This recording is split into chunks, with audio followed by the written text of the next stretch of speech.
Netanyahu ने तेल अवीव में गाजा की सीमा से लगने वाले शहरों के नेताओं से मुलाकात की। इस बीच उन्होंने भरोसा दिया कि जंग के बाद पूरे गाजा पर इजरायल की सेना का नियंत्रण होगा और सीमा से लगे शहरों में सुरक्षा और ज्यादा सख्त कर दी जाएगी। इजरायल के मीडिया के मुताबिक 7 अक्टूबर को हमास के हमले के बाद से प्रधानमंत्री नेतन्याहू की इस बात को लेकर आलोचना हो रही थी कि उन्होंने सीमा से लगने वाले शहरों के नेताओं से मुलाकात नहीं की, जबकि हमास के लड़ाकों ने इजरायल के उन्हीं शहरों में सबसे ज्यादा तबाही मचाई थी। हमास पर एक्शन से पहले इजरायल ने गाजा से लगने वाले शहरों को खाली भी करा लिया था। हजारों लोगों को अपना घर छोड़कर दूसरी जगह जाना पड़ा। गाजा से लगने वाले शहरों के नेताओं से मुलाकात के दौरान हमास के साथ जारी जंग में मारे गए इजरायली सैनिकों को श्रद्धांजलि दी गई।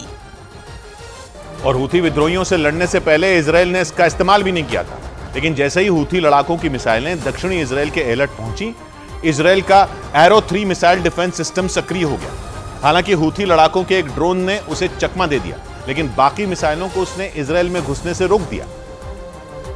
और इसीलिए इजरायल ने तय किया कि वो हूथी विद्रोहियों से आगे की लड़ाई एरो 3 मिसाइल डिफेंस सिस्टम से ही लड़ेगा। लेकिन उसके लिए ये लड़ाई आसान नहीं है, क्योंकि उसका सामना ट्रिपल एच से है, यानी हिजबुल्लाह, हमास और हूथी लड़ाकों से, जो उसे चारों तरफ से घेर सकते हैं। सबसे बड़ी बात है कि इन तीनों कट्टरपंथी संगठनों पर ईरान का हाथ है, जो 2 धड़ों में बंट चुकी दुनिया का एक बड़ा खिलाड़ी बनकर उभर रहा है। और इसीलिए कहा जा रहा है कि हूथी तीसरे विश्व युद्ध की नई वजह बन सकते हैं, क्योंकि भले ही गाजा में हमास और इजरायल की जंग चल रही हो, लेकिन धीरे धीरे इसकी आग पूरी दुनिया में फैल रही है।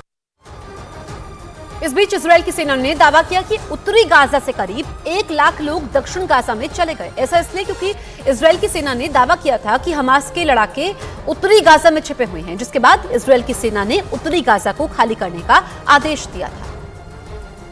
और उस आदेश के बाद ही करीब 1 लाख लोग उत्तरी गाजा से दक्षिण गाजा की ओर चले गए थे, जिसके बाद इजरायल की सेना ने उत्तरी गाजा में हवाई हमले तेज कर दिए थे। यही नहीं, इजरायल की सेना ने जमीनी कार्रवाई भी तेज कर दी और इस कार्रवाई में ही हमास के कई कमांडर मारे गए।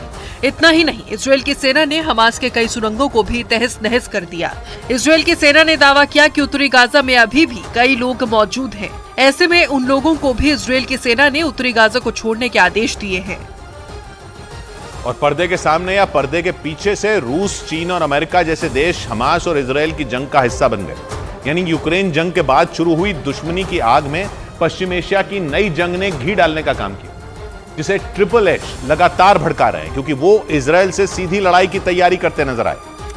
और इसीलिए यमन के हूथी विद्रोहियों की दागी गई एक एक मिसाइल को तीसरे विश्व युद्ध की ओर बढ़ता कदम माना जा रहा है, क्योंकि जिस तरह से पश्चिम एशिया में जंग के अलग अलग मोर्चे खुल रहे हैं, खतरा बढ़ रहा है। क्योंकि केवल पश्चिम एशिया की गाजा पट्टी में ही जंग नहीं चल रही है, बल्कि सीरिया और इराक में भी माहौल खराब होना शुरू हो गया, क्योंकि वहां अमेरिका और ईरान आमने सामने आ गए और एक दूसरे के ठिकानों को निशाना बनाने लगे। जिसके बाद यमन भी जंग में कूदता दिखा, क्योंकि उसने इजरायल पर बैलिस्टिक मिसाइलें दाग दी, जिससे भूमध्य सागर से लाल सागर तक युद्ध की आग धधक सकती है।